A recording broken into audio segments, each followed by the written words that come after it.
thrill seeker convinces two friends to hike into a remote canyon. I chose what I thought was the easiest canyon. I think he was trying to convert us into becoming mountain men. But when they get lost in the narrow crevices, I can't do it! they become trapped. This is madness. I got them into this. I need to get us out of it. Now, the only way out is up. I'm gonna climb out. It felt like he made it. It's just a wave of fear that rushes over me. It's something that I'll never forget.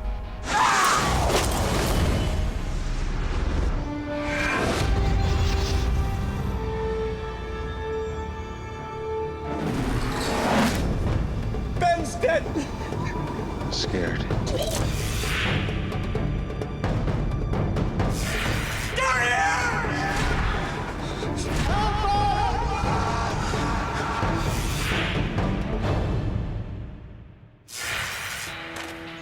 Grade school teachers Ben Gowans, Jason Cox, and Clay Craig are setting out on a spring break adventure. Come on, big guy.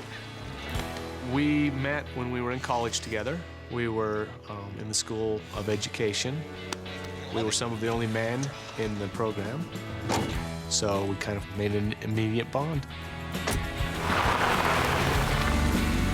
We had kind of done an annual trip we called the Man Trip. Ben plans to take his friends on a day trip through the narrow canyons of Utah. The first time I went canyoneering was so exciting. Clay and Jason, they were my buddies already. If I could get them hooked on this, I thought we would be set. Ben had been researching some different hikes, and I think he was trying to convert us into becoming mountain men. No. Can't we just go to Vegas? But not everyone shares Ben's enthusiasm. He wants to go to Vegas. Jason has been feeling sick all morning. Even though I wasn't sure, I was sure that I wanted it to be the three of us to go do something together. So I agreed on going canyoneering. The drive down was really fun. We just joked around and had great conversation. That's one of the things I really enjoy about our friendship, is that we talk together and get along so well. On the way to Hanksville, we were pretty lighthearted. I mean, we were laughing and having a good time, and we all three felt good about the trip.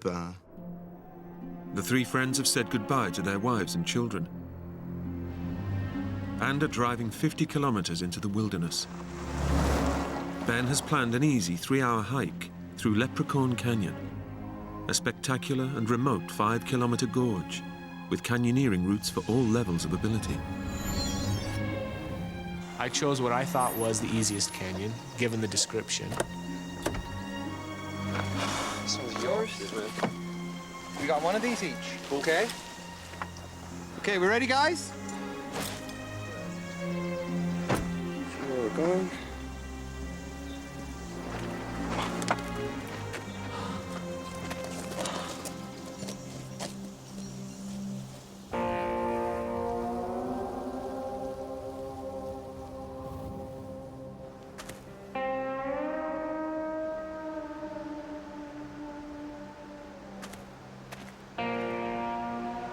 See what I mean? But the beautiful scenery is the last thing on Jason's mind. Where's Jay? Jay! Come on, Jay, move your butt. You want to go back to the car? No, it's okay. I'm coming. Okay. Come on, man up. I wasn't feeling that great. I was just really sick, not feeling well at all. And they were saying, you can go back to the car if you'd like. It'll only be a few hours. Jason kept saying, I'm okay, I'm all right. So we kept going. You know, I think in the back of my mind, I was hoping that Jason would say, I can't do this, let's turn around and go back. And there were two things going on in my mind at that time. I'm not a quitter, so I didn't want to give up on it. And then the other thing was, what am I going to do for 2 to 4 hours? You know, I didn't really want to sit in a vehicle for that long. The adventure kicks off with an adrenaline-charged challenge. They'll have to abseil down an 8-meter cliff face to the start of the canyon system.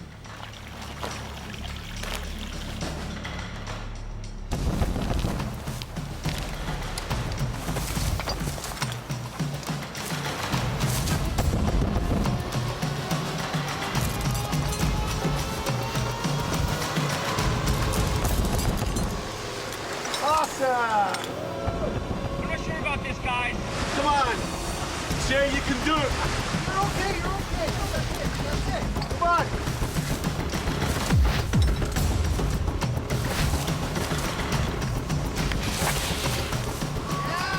Well done, big man! You did it! That was cool!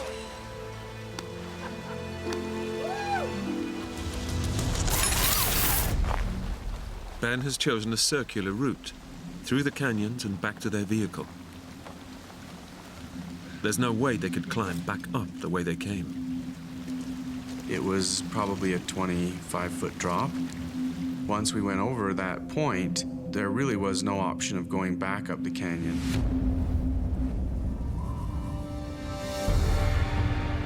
But up ahead, the winding canyon lies open, and the adrenaline of the abseil is coursing through Ben.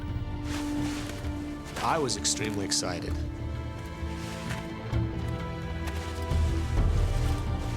I was in heaven. I was having the time of my life. Ben and his friends find themselves in an awe-inspiring and surreal landscape. Ben was having a great time, laughing, joking, and I still wasn't feeling that great.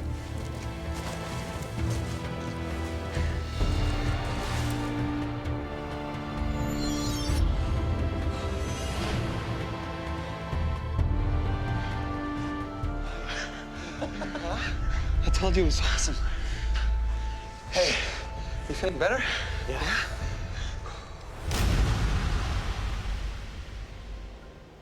Beautiful, beautiful red rock. It's smooth. And once you get down into the slots of the canyon is when it becomes even more beautiful. I just remember how quiet it was. And it was kind of exhilarating to pass by all of these high walls of the Red Rock Canyon and walk through areas that you don't know how long it's been since a human's been through there. So it was kind of amazing. I mean, the canyon's kind of like it's a maze. There are places that it just winds around. There are places that are so tight that you have to turn sideways to get through. Yeah.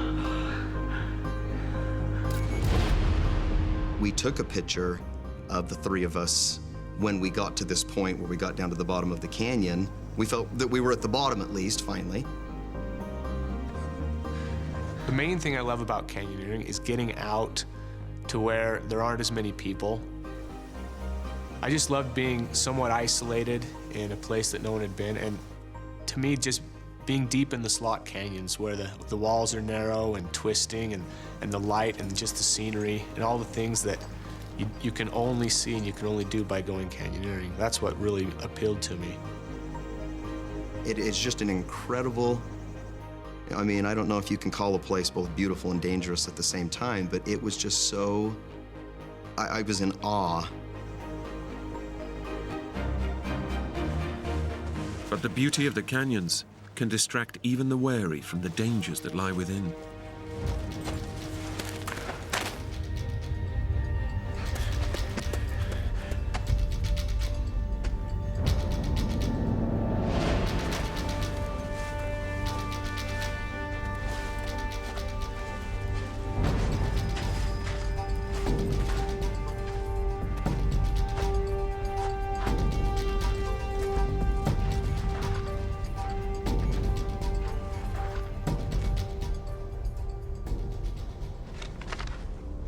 The canyon offers a variety of routes, from the very easy to the virtually impossible. And soon Ben faces a choice. You okay? Yeah, I think so. Yeah. No, but look. The GPS is saying a little further on. I was using the GPS, but I was also using a description that we had printed off the internet.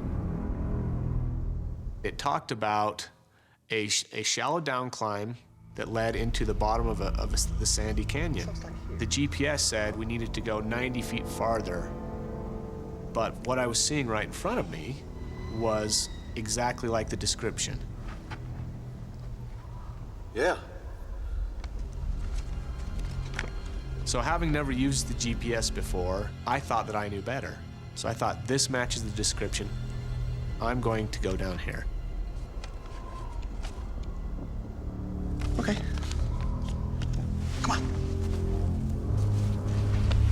The friends have made a critical error. By ignoring the GPS, they've missed their trail. They're now entering the canyon's most technically difficult route. Once we started down the canyon, the walls started to climb and get higher and closer and closer. And for me, it was exactly what I'd hoped for. It was exciting. I was in heaven. I was having the time of my life. Come on, guys! Jay! Come on! Guys, wait for me!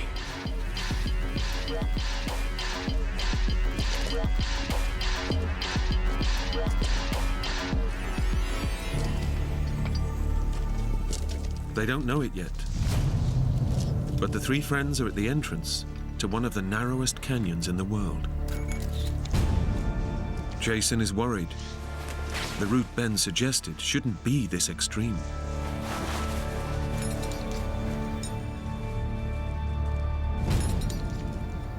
I continued to enjoy it as we got deeper down into the slot, and it got darker, and in some places we couldn't even see the sky. And it was amazing to me.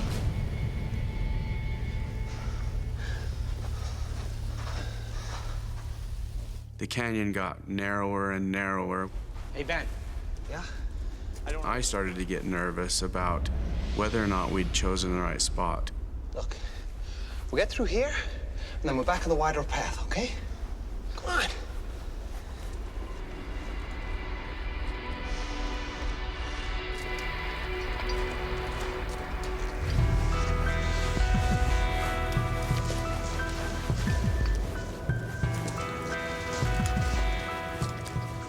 The canyon is so narrow, it's not long before they have to leave the safety of solid ground.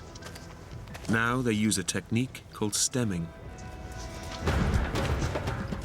You put your knees up against one wall and your backside up against the next, and you kind of shimmy your way until you can get to another spot.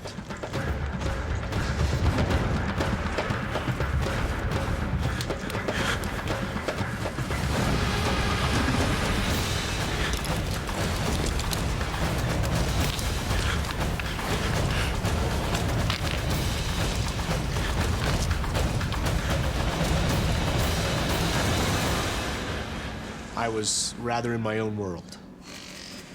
Okay, guys? This is killing me, Ben! This is what we came for! You never said it'd be this narrow. That's when I remember them starting to voice concern. It was after that it started to occur to me that this isn't quite exactly what the description explained. I could tell that Clay and Jason they weren't ready for it. It was too much. The higher above the canyon floor they get, the more nervous Jason becomes. I was worn out. I was getting banged up. My knees were hurting. My hands were sore. And the farther we went, the more and more exhausted I was getting. The canyon now bears no resemblance to the description. Ben accepts, for the first time, that he's made a massive navigational mistake.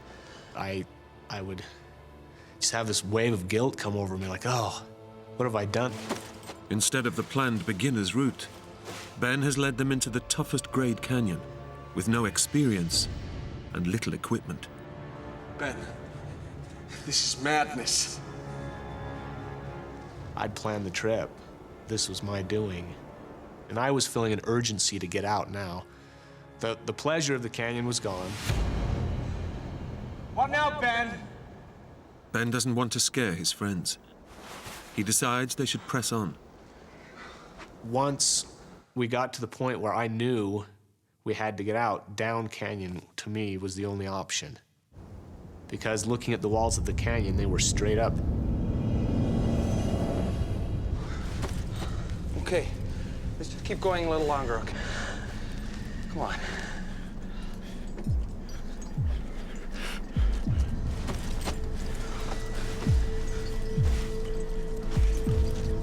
But 6 meters above the canyon floor, Jason is already struggling. I was just trying to hold my place, and my legs were burning. I was exhausted.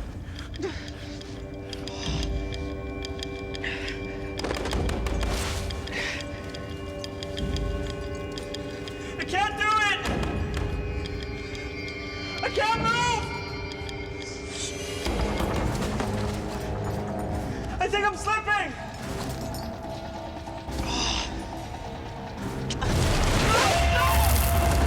Jay!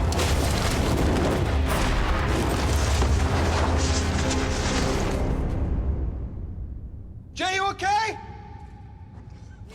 Jason's backpack has left him wedged in a 60-centimeter gap, I'm stuck!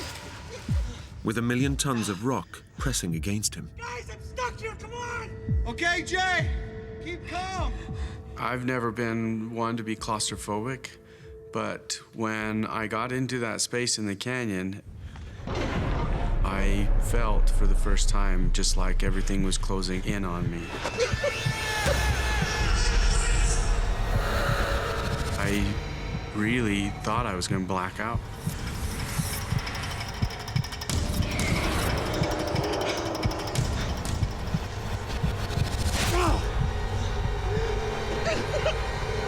Help me! Clay. God, I'm sorry. I just had this overwhelming feeling of responsibility. And they had completely trusted me. And I had let them down. It was through my mistakes, my navigational errors, we were in the situation we were in. You gotta get me out of here, Ben! Do something, guys! I got them into this, I need to get us out of it. Jason is trapped far below his two friends. Through Ben's mistakes, they're on the toughest route in the canyon, with no idea what lies ahead. And with no climbing equipment, the overhang that provided a fun abseil on the way in now poses an impossible obstacle to a way out. Jay! Hold on! I'm gonna think of something. The deadly web of canyons has lured them in, and now holds them trapped, with no way back and no way out.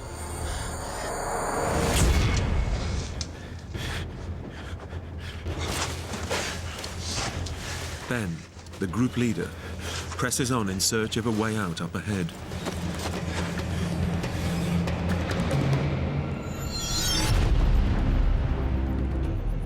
It just went forever in this V shape. Clear out. I just thought, this is not the way. It was way past the abilities of all of us.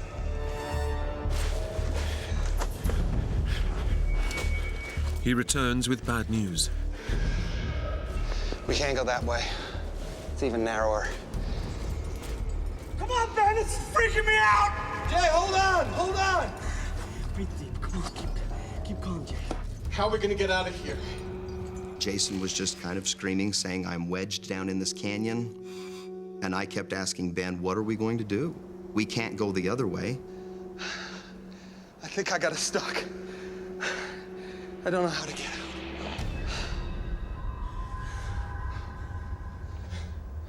I had 100% trust in Ben. And I remember the time that Ben said to me, I don't know what to do. And that scared me to death. Ben has led his friends into a trap. A simple hike that should have taken just 3 hours has taken 8, and it will soon be getting dark.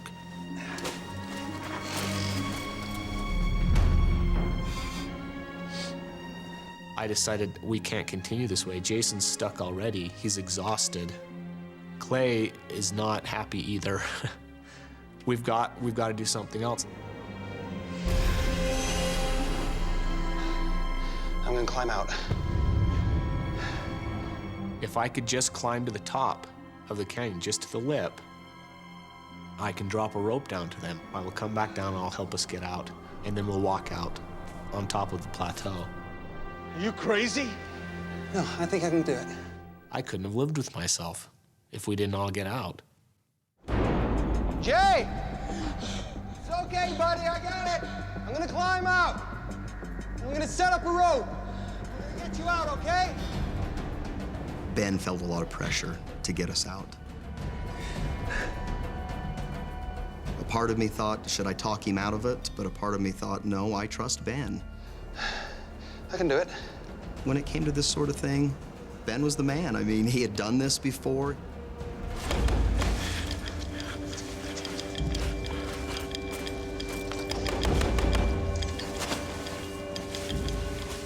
I was just going to go to the top.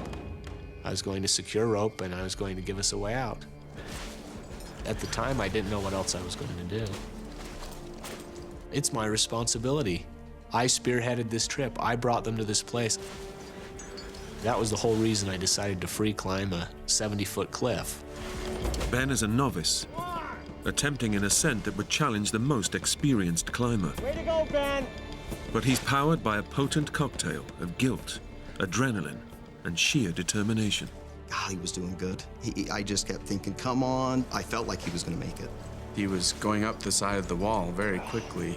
I was quite surprised at how fast he was able to make it that high.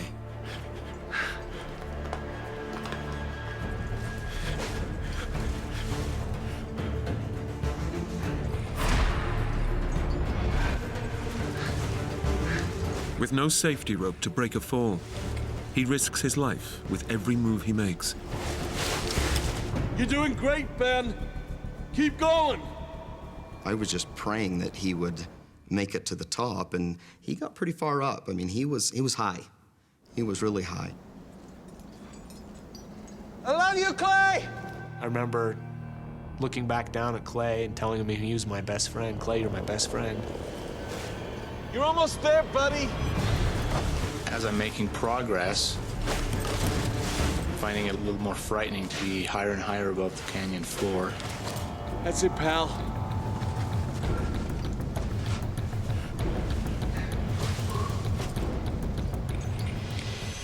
He almost got to the top, and I was just really hoping that he'd make it. I'm fine! I'm almost there, boys! Ben has made it 22 meters up a vertical wall of rock. His next handhold will take him over the edge. I grabbed the rocks. The edge was kind of rotten, the rock crumbly. I know that I'm going to fall, and it's just a wave of fear that rushes over me. I know instantly that I'm not going to make it, that I've failed. It felt like he made it. You couldn't have been any closer. Then, disaster strikes.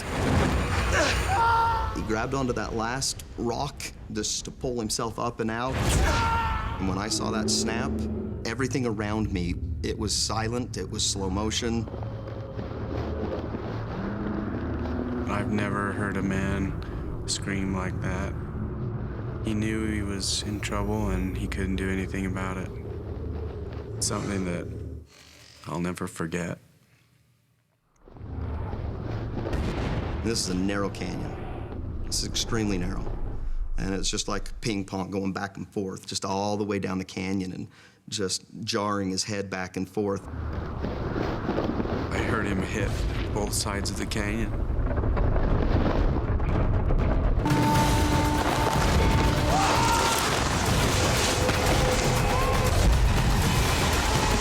Then a large thud when he hit the bottom of the canyon.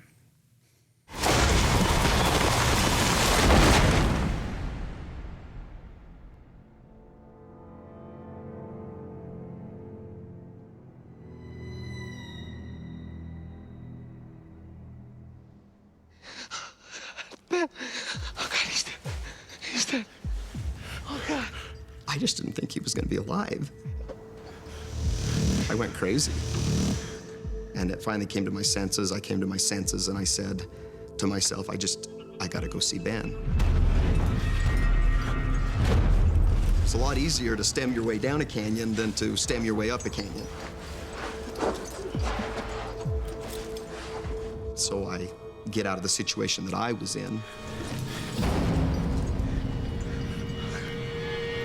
Jay!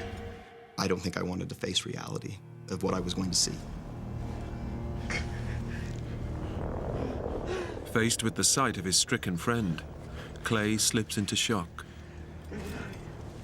He started screaming out that he was dead, and he just kept screaming it over and over again. And I couldn't accept that. Jason has to escape the narrow crevice that's trapping him and help his friend. And I think just the adrenaline rush and the fear of my friend being dead gave me enough strength to start to climb again. I switched into something else, a survival mode. It was like I had to get out of there no matter what. I fought and fought. I remember I was screaming, clawing, just doing everything I could, and I was just inching forward an inch at a time, but I was moving, and so I didn't care, and I just kept fighting.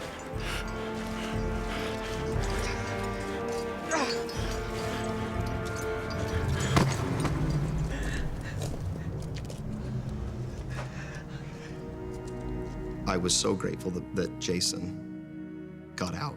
I can't even tell you. When I saw Jason, it was just the most welcoming sight because he had it together. And I think he saw me going crazy and just knew that he better pull himself together.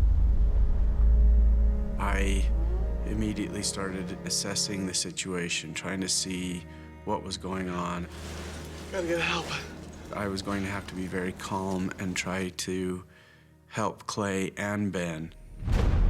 I felt a great weight fall on my shoulders. His head had hit a sandy area about 2 feet away from that boulder. He was bleeding from his mouth, his nose, his eyes, and his ears. All the signs indicate that Ben has suffered a major cranial injury. Jason might be too late to save his friend. He's my best friend. I really thought he was dead. I did.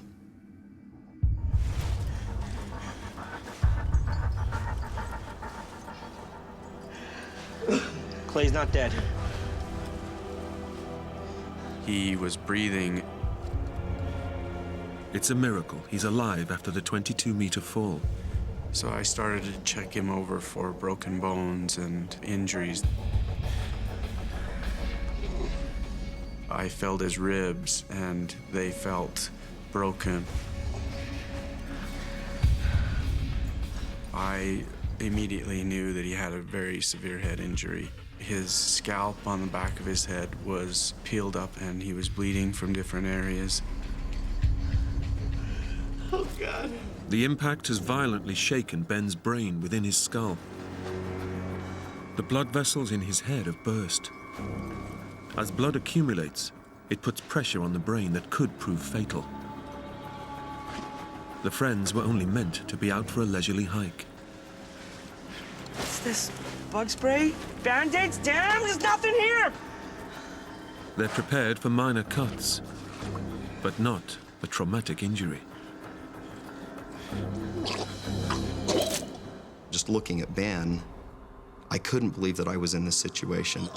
And Ben can't be lying there spitting up green bile and bleeding, and this isn't real. It was not really happening. We gotta get out. Clay switched again into a panic. I gotta get out. Gotta get help. I went crazy. I think I went into shock. I kept thinking, I'm gonna save the day, and so I tried to climb my way out, too. That was one of the most desperate moments I've ever faced.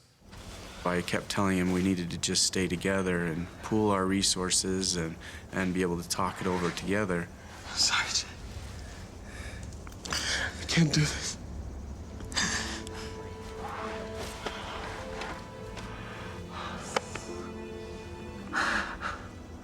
Ben was actually lying in water, just a little bit of water where he had landed. Because it was so cold and I knew we were going to end up spending the night, I talked Clay into helping me move him to a place that was dry, where his head was elevated, and we could watch him really closely as it got darker. It's possible that moving him could worsen Ben's head injury. Nice and easy, okay? But by not moving him, the dropping temperatures will almost certainly bring on hypothermia. The entire time we were moving him, he was just moaning and groaning and in a lot of pain. We knew he was hurt badly. And their ordeal is about to get worse. The sun is sinking, and the darkness brings a sudden drop in temperature. Jason and Clay must sacrifice their jackets to keep their friend alive. We just started to take the clothing that we had to try to keep him as warm as possible. Then we raise his head. Unless Ben gets to a hospital soon, he will die. Way to go, buddy, way to go. Okay, buddy.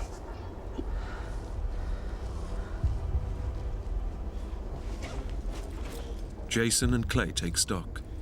They have to find a way to save their friend. We were in a place where the climb was well beyond our means. We didn't have the experience, we didn't have the gear. It was frustrating and scary. No signal. You tell your wife where we were going? The first thing that I did that was wrong, and I knew was wrong, was not discuss with my wife the exact location. I hadn't left maps or any plans or anything like that. Nobody knows where they are. Their only hope is that their wives will send for help when they don't come home. But even then, finding the three friends deep in a narrow canyon in the vast Utah wilderness will be virtually impossible. There are hundreds upon hundreds of slot canyons down there, and the three of us are stuck in one of those. Jay. What? I'm scared.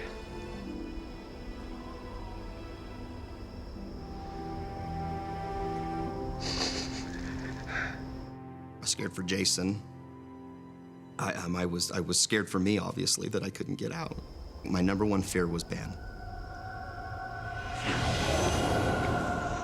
Ben is slipping in and out of a semi-conscious state. Their day trip adventure has become a desperate struggle for survival. He's in a bad way, Jay. How are we gonna get him out of here? He's not dead. You hear me? He's not dead. Anybody? The night was probably the thing that I dreaded the very most because I knew the temperature would drop. Darkness has fallen. The temperature plummets below freezing, and Jason and Clay huddle together for warmth. They've already given their jackets to Ben to keep him alive. This is the first time in my life that I'd ever been so cold that I couldn't stop my teeth from chattering. I kept thinking, I just can't wait till this ends. It's gotta end, because it was so miserable. It is so dark down there. It was cold. It was a bone-chilling cold. And as the temperature drops even further, the weather worsens. Jason. Jay. What? Look at the sky. So that was one of my fears throughout the entire hike. And as the night wore on, it got cloudy and it looked like there was a possibility of rain. It's not good. What are we gonna do? Let's cover up Ben. Keep them dry. Clay started looking for a place up off the canyon floor where we could be able to get to if it did start to rain. There was a little ledge about 10 feet off the canyon floor, and we were hoping that between the two of us we could get Ben up there. We didn't want to move him unless we absolutely had to. Clay, it's getting worse. The best we can do, right next to Ben, keep him warm. Just hope to God it doesn't rain. He didn't talk to us at all. His guts were hurting him. He was still bleeding. We prayed all night that no rain. We can't do that. We cannot do the rain. If you get a rainstorm, it doesn't take much rain for a flood to come, barreling through those slot canyons. If there's a sudden downpour, the dry, sandy canyon would soon become a raging torrent. The prospect of a slow, lingering death would be transformed in an instant into a swift and violent drowning.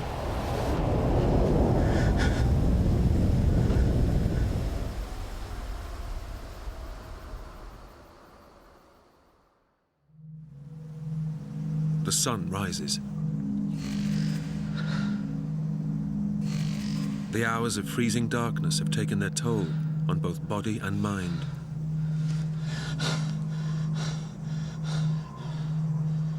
And the new day brings no relief.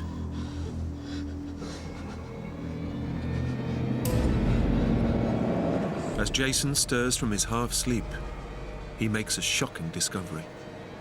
With the pressure of his head, the water bladder actually popped open in the night and started leaking.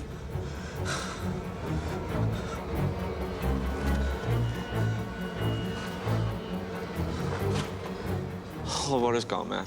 When we first assessed what we had, I thought we could last for at least 3 to 4 days.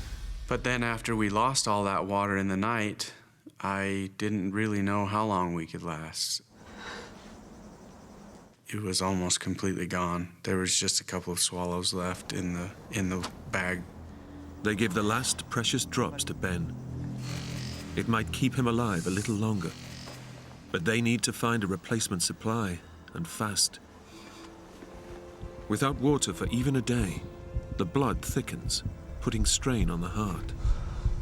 On day 2, the body's systems begin to fail. Surviving a 3rd day is unlikely. They urgently need help, but trapped 22 meters below the surface, any rescue will have to come from above.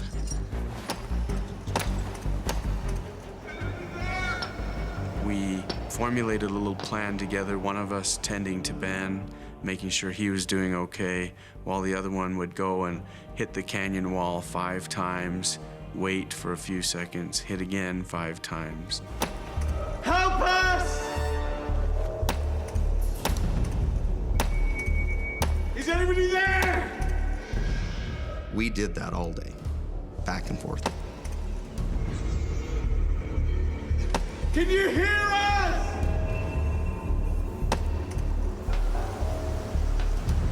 Can you hear us? Sound travels a long ways, and if we were pounding on the wall with the hammer, that was a good way for people to hear us.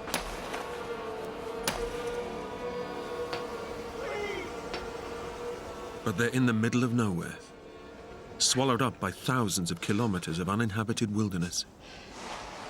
As the hours pass, Clay and Jason begin to entertain their worst fear.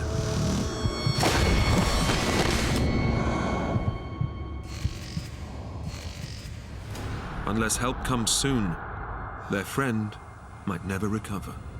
He may be alive, but I didn't know what state of mind he would be coming out. I didn't know if he would be the same Ben that would be able to teach school and, go on hikes again. I thought my buddy was gone. I thought if he did pass away, it'd probably put us over the edge. We would probably lose it. It looked pretty bleak if no one found us. A whole day spent hammering on the wall of the canyon has brought no help at all. And as darkness falls, the temperature plunges once again. I looked over at Jason and I just told him, I don't know if I can do another night. I had a wife at home. She was 2 months pregnant. I had 3 little boys at home. I just started teaching school. I felt like life was so good, you know, and I thought I'm giving it all up. I thought about having my kids being raised without a dad. Those were the moments that were tough for me. Did a lot of praying. It was me just really trying to send some type of a signal to my wife that we were in trouble. I knew she would know that there was something wrong. He started crying, and I could hear that he was really emotional, and I kind of broke down myself.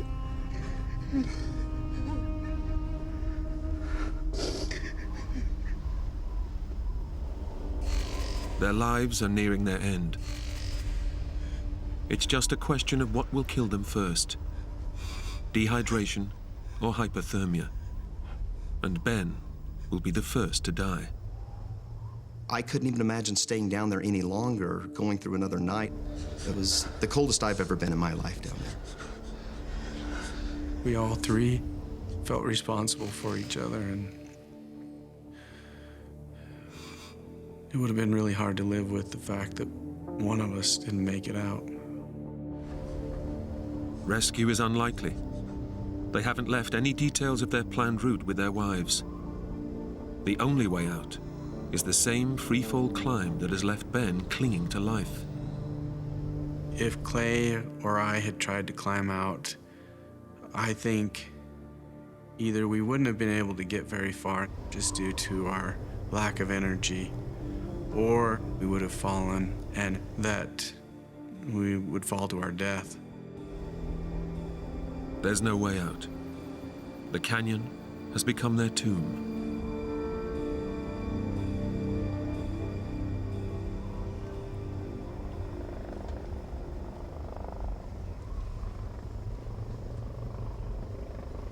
And at first, I didn't believe it. We heard helicopters initially flying overhead, and we couldn't see them because the gap above us was so narrow, but we could hear them.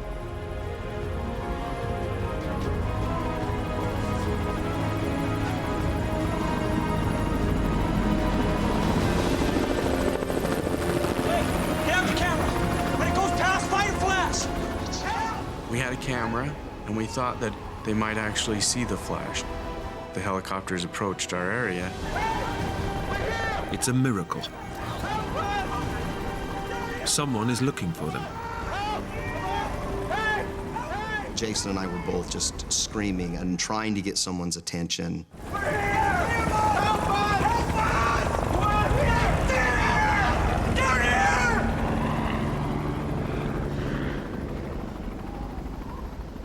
It's the cruelest twist yet. A search and rescue helicopter has passed within meters of the top of their canyon. But 22 meters below the surface, they're virtually invisible.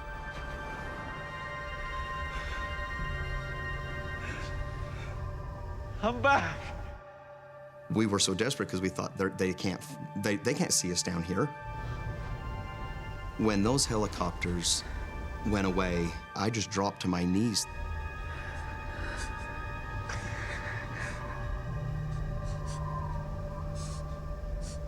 It was so quiet. I just remember how quiet it was. It's something that I'll never forget.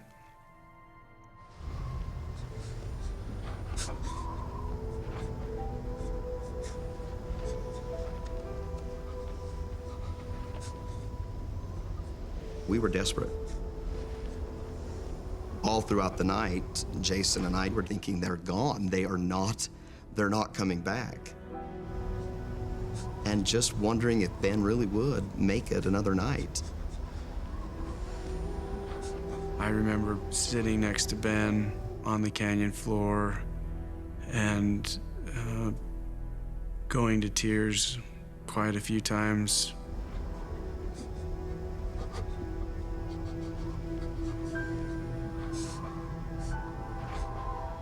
I thought my buddy was gone.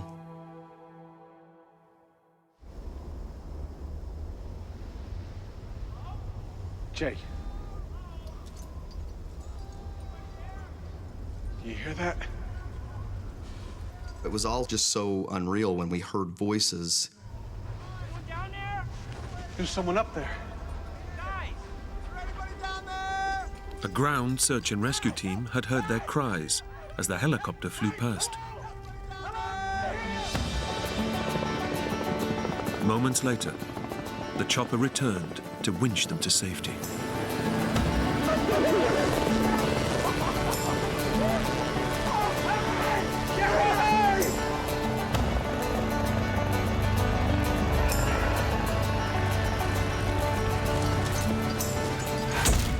"30 hours after falling 22 meters to the canyon floor, Ben was airlifted to safety.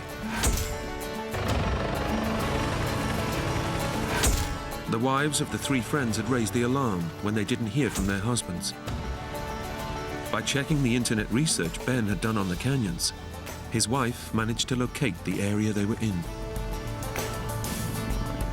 While his friends quickly recovered, Ben was in rehabilitation for months. He had severe head injuries, broken ribs, and a burst eardrum. But eventually, he made a complete recovery. I remember starting to climb up to save us. I was going to climb to the top. I remember brushing the dirt out of the cracks. The next thing I remember was waking up in a hospital bed at the University of Utah Hospital. Despite their traumatic ordeal, the three remained best friends. I shouldn't be alive. I should have died in the canyon. Jason and Clay did save my life. They were there when I needed them, despite my stupid mistakes. I still love the outdoors, and we still go on man trips. We go hiking. We don't go to slot canyons anymore. We still get together every month and go to dinner, and I still feel like they're my best friends. They're my brothers. Doesn't matter what happens in life, we're still really close, and I think we always will be.